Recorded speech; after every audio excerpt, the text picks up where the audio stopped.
चूँकि काफ़ी सारे हमारे अतिथिगण हैं तो सबका नाम तो लेना संभव नहीं है, समय की नजाकत है ऐसा। तो सर्वप्रथम सम्माननीय हीरालाल तुर्रे जी, सम्माननीय मार्गदर्शक हम सबके मेरे गुरु सम्माननीय रमेश जाटवर जी, सम्माननीय भूपेंद्र बौद्ध जी, और इस कार्यक्रम के समस्त अतिथिगण, इस पंडाल में जितने भी उपस्थित पिता तुल्य बुजुर्गों, माताओं, बहनों, भाइयों और जहाँ तक मेरी आवाज़ जा रही है सभी साथियों और प्यारे बच्चों, आप सभी को मेरा सादर जय भीम, नमो बुद्धाय, जय सेवा, जय जयकार। ये समय और ये कालखंड, इस समय और इस कालखंड को याद रखा जाना चाहिए। बहुत महत्वपूर्ण है ये जिस कालखंड से आप गुजर रहे हैं, जिस दौर से, जिस समय से आप गुजर रहे हैं, ये कोई छोटी मोटी बात नहीं है। तो इस दौर को, इस कालखंड को, इस समय को याद रखा जाना चाहिए। ऐसा ही दौर चला था इस देश में जब रैदास साहब थे। संत रैदास साहब भी इसी तरह से लोगों के बीच में जा जाकर लोगों को समझाने का काम करते थे। कोई अंतर नहीं है उनमें और आपके और हमारे काम में, हम भी वही कर रहे हैं। उस समय भी समाज गर्त में था। उस समय भी समाज जो है अपने अधिकारों को नहीं पहचानता था, नहीं जानता था। उस समय भी समाज में रूढ़िवादी थी, महिलाओं का सम्मान नहीं होता था, ऊंच नीच था, भेदभाव था, जात पात था, छुआछूत था, और आज भी वही है। तो तब भी गैर बराबरी और असमानता के खिलाफ रैदास जी ने आवाज बुलंद की थी और आज आप और हम भी वही कर रहे हैं। इस समय और कालखंड में गुजरते गुजरते जो बात कॉमन है वो ये है कि हम आज से 650 साल पहले भी गुलाम थे। आज से 650 साल पहले भी महिलाएं ज्यों की त्यों स्थिति में थी और आज से 600 साल बाद भी हम वहीं के वहीं खड़े हैं। थोड़ा बहुत अंतर है, थोड़ा बहुत अंतर है कि आज आप गाड़ियों में चल ले रहे हैं, अच्छे कपड़े, अच्छा बैठे हैं ना, मैं डर गई, मैं बोली चल तो नहीं दिए। इसके अलावा राजपाट नहीं साथ ही चलेंगे, वही न जाना है जहाँ सगाई है ना। आज भी आपके दुश्मनों के हाथ। हाँ ठीक है, बैठे रहिएगा ना, खाना वाना खाए ना आप। मुझे बोला गया है कि मैं बेटी कैसी है? महिला प्रतिनिधित्व, महिलाओं का प्रतिनिधित्व करती हूँ, तो मैं उस पर अपनी तो क्या खाएगी? हाँ ठीक है, बढ़िया रहिएगा भाई ना आप। मैं थोड़ा मैडम के साथ और जहाँ तक मैं जानती हूँ, ठीक है, समझती हूँ, तो आप लोग भी ये बात सुनते आ रहे होंगे, ऐसा मुझे लगता है। ठीक है, हो ठीक है।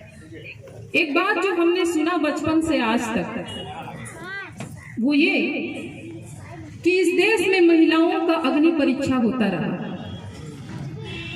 पुरुष का परीक्षा नहीं हुआ, पुरुषों का अग्नि परीक्षा नहीं हुआ। इस देश में महिलाओं का अग्नि परीक्षा शुरुआत से होता रहा, जब सीता मैया थी तब से अग्नि परीक्षा होता रहा। इस देश में भले ही महिला गर्भवती क्यों ना हो, उसको जंगल में ले जाके छोड़ दिया गया था और आज भी यही हो रहा है। इस देश में कोई किसी के प्रेम में अपना सब कुछ लुटा दिया, राधा, लेकिन राधा उनके जीवन में कभी शामिल नहीं हो पाई। इस देश में किसी को चाहने के लिए या किसी व्यक्ति के पीछे अपना सब कुछ समर्पित कर देने वाली महिला सम्मान की हकदार नहीं हो पाई। इस देश में माँ का सिर काटा गया, इस देश में जिसने माँ का सिर काटा उसको तो सम्मान मिला, लेकिन जो माँ का सिर काट दे, माँ का भी सम्मान नहीं हुआ। न माँ, न बहन, न नारी, न बेटी, न पत्नी, किसी का सम्मान नहीं हुआ। ये हम सुनते आ रहे हैं। और जिन जिन लोगों ने महिलाओं का अग्नि परीक्षा लिया, जिन जिन लोगों ने महिलाओं के साथ समय बिताया और छोड़ दिया, जिन जिन लोगों ने अपनी माँ का सर काटा, उन सारे लोगों को तो ये समाज ने अपने सर पर बिठाया, अपने सर पर बिठाया, भगवान बनाया, पूजा किया। लेकिन एक बात गौर करने वाली बात है, शायद आप लोगों का ध्यान आज तक वहां नहीं गया हो, तो मैं आपका ध्यान वहां ले जाना चाहती हूँ कि जिन जिन लोगों ने महिलाओं को सताया, गर्भवती महिला को छोड़ा और महिलाओं का निरादर किया, वो जिंदगी कभी सुख नहीं पाए, वो जीते जी कभी सुख नहीं पाए, और मरने के बाद भी उन पर सवाल खड़ा किया गया। जिन्होंने पत्नी को छोड़ा कभी जीते जी सुख नहीं पाए, उम्र भर तड़पते रहे, राजपाट का सुख नहीं पाया। जिसने भी किया ये महिलाओं के साथ, जिसने निरादर किया, महिलाओं का जिसने अपमान किया, सम्मान नहीं किया, कभी सुख में नहीं रहा। जीते जी तो सुख में नहीं रहा, मरने के हजारों साल बाद भी लोग उन पर उंगली उठा रहे हैं। उठाते हैं कि नहीं उठाते? उंगली उठा रहे हैं। लेकिन वहीं पर एक बहुजन मूवमेंट के जितने भी आप महापुरुषों को देखें, जितने भी हमारे महापुरुष जिनका नाम आपके बीच में लिया जाता है, बुद्ध, महिलाओं को यहाँ बराबर में बिठाया, महिला को अपने बराबर में ला के बिठाया। जिस महिला को कभी शिक्षा का अधिकार नहीं था, उस महिला को शिक्षा के बराबरी में ला के खड़ा किया कि वो भी जाकर समाज में शिक्षा दे सकती है। ये सम्मान अगर किसी को पहली बार महिला को अगर मिला भारत देश में, तो वो बुद्ध के कारण मिला। उसके बाद महिलाओं का सम्मान किसी ने किया तो सम्राट अशोक ने किया। अपनी बेटी संघमित्रा को भी उसने शिक्षा दिया, और शिक्षा का प्रचार प्रसार करने के लिए उसने उसे विदेश तक भेजा, श्रीलंका भेजा। ये दूसरा उदाहरण मिलता है। जितने भी बहुजन महापुरुष हैं, उसमें संत कबीर ने भी महिलाओं का सम्मान किया। संत कबीर ने पहली बार महिलाओं के दुख के स्थिति का व्याख्यान किया। क्या कहा? दुनिया रमाने से को तिर गए, दुनिया रमाने से को तिर गए, स्त्री ना तीरी जाको चूल्हे पे ही घर है। ये सवाल महिलाओं के दुर्दशा के लिए पहली बार भारत देश में किसी संत ने खड़ा किया कि धूनी रमाने से अगर लोग तर जाते, धूनी रमाने से, हवन करने से अगर लोग तर जाते, तो महिला तो दिन रात चूल्हे पे धूनी रमाती है, वो क्यों नहीं करती? वो कैसे नहीं करती? वो तो दिन रात धूनी जलाती है, चूल्हा जलाती है, वो चूल्हे पे ही उसका घर है, लेकिन वो आज तक नहीं कर पाई। आज तक महिलाओं को कभी बराबरी का सम्मान नहीं मिला। ये संत कबीर ने इस देश में कहा, संत रैदास ने कहा। सारी दुनिया एक तरफ हो गई और संत रैदास अकेले खड़े रहे मीरा के साथ। एक मीरा जो राजपुतानी थी, एक मीरा जो महल की रानी थी, उस राजपुतानी, उस महल के रानी के साथ एक चमार संत रैदास उस समय में खड़े रहे, उसका साथ नहीं छोड़े। जिस मीरा को, जिस राजपुतानी रानी को जहर देके उसके अपने लोगों ने ही मारने का काम किया, उस जहर को उतार के उसकी, भले ही अपने जान की बाजी लगा दी संत रैदास ने, लेकिन उस मीरा का साथ नहीं छोड़ा। मीरा का साथ देने के लिए अकेले चित्तौड़ के उस महल में गए, केवल मीरा का साथ देने के लिए उस चित्तौड़ के महल में गए जहां मीरा रहती थी। वो जान रहे थे कि यहाँ मैं जाऊंगा और मैं वहां पर मैं अकेले खड़े रहूंगा और सारे लोग मेरे दुश्मन रहेंगे। बावजूद इसके वो मीरा के साथ खड़े होने के लिए, अपनी शिष्या के साथ खड़े होने के लिए वो गए। मीरा का जहर उसने उतारने का काम किया। महिलाओं के लिए इस देश में अगर जान की बाजी लगाने वाले कोई संत हुए तो रैदास। इसके बाद संत रैदास की कड़ी को हम आगे बढ़ाते हैं तो गुरु घासीदास जी। गुरु घासीदास जी ने छत्तीसगढ़ की धरती में महिलाओं को सम्मान दिलाने के लिए पहली बार यहाँ के लोगों को संदेश दिया कि दोपहर के बाद तुम बिल्कुल भी हल मत चलाना।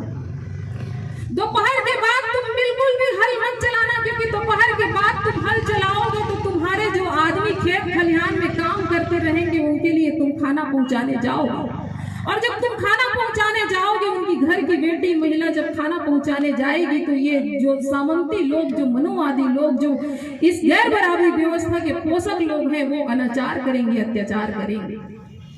महिलाओं को सुरक्षा की दृष्टि से, सुरक्षा देने की दृष्टि से गुरु घासीदास जी ने यहाँ पर दोपहर के बाद हल चलाने का जो रीति चली आ रही थी उसको पहली बार बंद करने का काम किया। ये गुरु घासीदास जी। महिलाओं को शिक्षा का अधिकार नहीं था। महात्मा फूले जी इस धरती पर, भारत की आधुनिक भारत की धरती में पहली बार अपनी पत्नी को इस देश की पहली शिक्षिका बनाए, पढ़ा लिखा कर। कोई पुरुष नहीं था, कोई माई का लाल नहीं था भारत की धरती में जो अपनी बीवी को पढ़ाने का काम करे। वो बहुजन महापुरुष थे जिसने अपनी बीवी को पढ़ा के समाज की बहन बेटियों को पढ़ाने के लिए उनके हवाले कर दिया। तमाम दुख दर्द जिल्लत कीचड़ पत्थर गोबर तमाम उसके साड़ी पर उसने बर्दाश्त करने के लिए अपनी बीवी को न्यौछावर कर दिया, आपके और हमारे लिए, इस बहुजन समाज की बेटियों के लिए। ये बहुजन महापुरुष थे। उसके बाद बाबा साहब आए। बाबा साहब डॉक्टर भीमराव अंबेडकर, उन्होंने महिलाओं के लिए हिंदू कोड बिल लिखा। आप सबको पढ़ना चाहिए कि पुरुष को जो पिता की संपत्ति में अधिकार हुआ करता था, आज महिलाएं भी दावा करती हैं बाबा साहब की देन है। बाबा साहब ने हिंदू कोड बिल में लिखा कि महिला को उसके पति के संपत्ति में भी बराबरी का अधिकार रहेगा और उसकी पिता की संपत्ति में भी बराबरी का अधिकार रहेगा। आपके लिए दोहरा काम अगर किसी ने इस देश में करने का काम किया तो बाबा साहब ने किया। बाबा साहब ने आपको नौकरी का अधिकार दिया, बाबा साहब ने आपको संपत्ति रखने का अधिकार दिया, बाबा साहब ने आपको अपनी इच्छा से शादी करने का अधिकार दिया। बाबा साहब ने आपको क्या नहीं दिया? वो तमाम देवी देवता 33 कोटि के जो आपको नहीं दे पाए, अकेले बाबा साहब डॉक्टर B.R. अम्बेडकर ने आपको देने का काम किया भारत की धरती। तमाम जीवन अगर एक टाइम भी खाना खा करके आप अपने बच्चों को पढ़ाने लिखाने का काम करते हैं, इस बहुजन मूवमेंट को अपना जीवन समर्पित करने का काम करते हैं, तो भी आप उसका कर्ज नहीं उतार पाएंगे। इतने बड़े कर्जदार हम और आप हैं बाबा साहब डॉक्टर B.R. अम्बेडकर। एक तरफ वो लोग हैं जो गर्भवती पत्नी को छोड़ देते हैं जंगल में मरने के लिए, जंगली जानवरों के शिकार बनने के लिए। एक तरफ वो लोग हैं जो अपनी माता का गर्दन केवल इसलिए काट देता है क्योंकि उसके पिता ने कहा कि जाओ तुम्हारी माँ का गर्दन काट दो। एक तरफ वो लोग हैं और उन्हीं लोगों का मंदिर बनता है इस देश में, उन्हीं लोगों को भगवान मानते हैं आप और हम तमाम बहुजन समाज भारतवासी। और एक तरफ वो लोग हैं जो महिला को सिर का ताज बनाए, पैर की जूती से आपको सिर का ताज बनाने के लिए बहुजन महापुरुष काम किए। एक तरफ ये लोग हैं। तो ये बहुजन महापुरुषों ने जो आपको इतना मान सम्मान दिया, जहां महिलाओं के लिए इतना बराबरी का अधिकार दिया, ये महिलाओं ने क्या किया? महिलाओं ने क्या किया? क्या महिलाएं आप इस बहुजन मूवमेंट के प्रति आप अपनी जिम्मेदारी को समझ पा रहे हैं? मैं बोल रही हूँ कि इस समय और इस कालखंड को याद रखिए, क्योंकि आपका एक एक कदम, आपका इस सूरजपुर की धरती पे, इस सरगुजा की धरती पे, इस कोरिया की धरती पे, बैकुंठपुर, रामानुजगंज, बलरामपुर की धरती पे आपका एक एक कदम इतिहास बनने जा रहा है। इसलिए इस समय और इस कालखंड को आप याद रखें। आपके कंधों पर इस सरगुजा को खड़ा करने की जिम्मेदारी है। ये तमाम महिलाएं जो हमारे महापुरुषों के कर्जदार हैं, उनके कंधों पर बहुजन मूवमेंट की जिम्मेदारी है। इसे आगे बढ़ाना है, ये आपकी जिम्मेदारी है। ये समाज जो आज तक सम्मान का हकदार नहीं बन पाया, जिसको आज तक जातिगत गालियां दी जाती हैं, वो जातिगत गालियों से बाहर निकलने की जिम्मेदारी आपकी है और समाज को उससे बाहर निकालने की जिम्मेदारी आपकी है।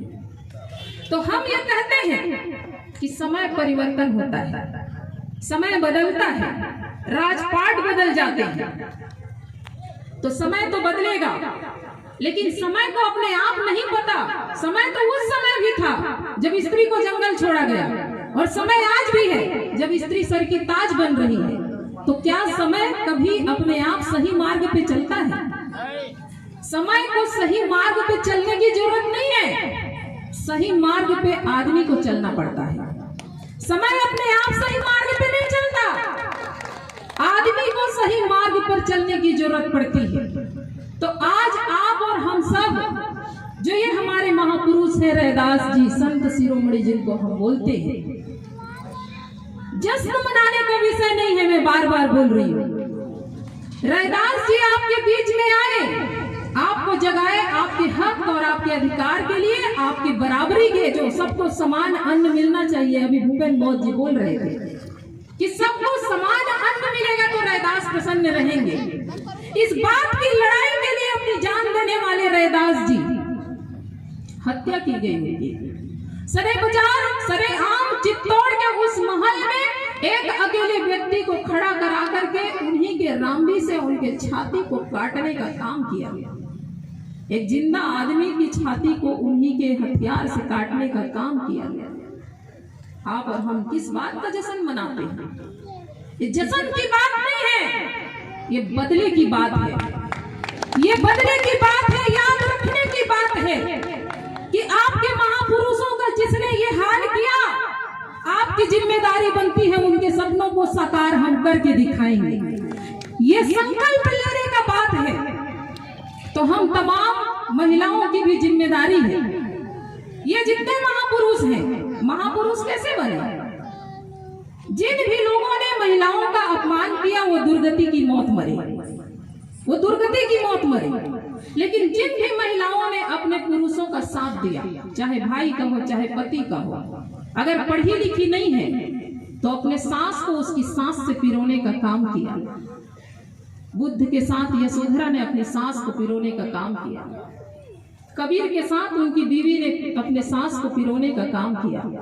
कभी किसी मंच में नहीं आए वो, कभी माला नहीं पहने थे, कभी माइक में बोलने का उनको मौका नहीं मिला, लेकिन उनके पति के हर कदम पर उनका साथ रहा, तब जाके वो महापुरुष बन पाए।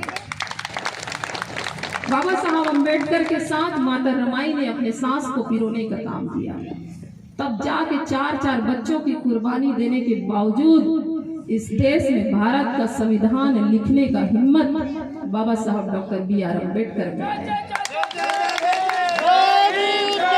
तो जरूरी नहीं है कि हम और आप मंच में आके बोले तभी हम योगदान दे सकते हैं। जरूरी नहीं है कि यहाँ पर कोई मेरा माला से स्वागत करेगा तभी मैं अपना योगदान दे सकती हूँ। अगर मैं अनपढ़ भी हूँ, लेकिन मेरा पति अगर इस बहुजन मूवमेंट को आगे बढ़ाने का काम कर रहा है तो उसको किसी बात का तकलीफ ना हो, उसको किसी बात की अड़चन ना हो, उसके काम में कोई बाधा ना आए, इस बात को ध्यान रखने की जिम्मेदारी आपकी और हम सबकी होनी चाहिए।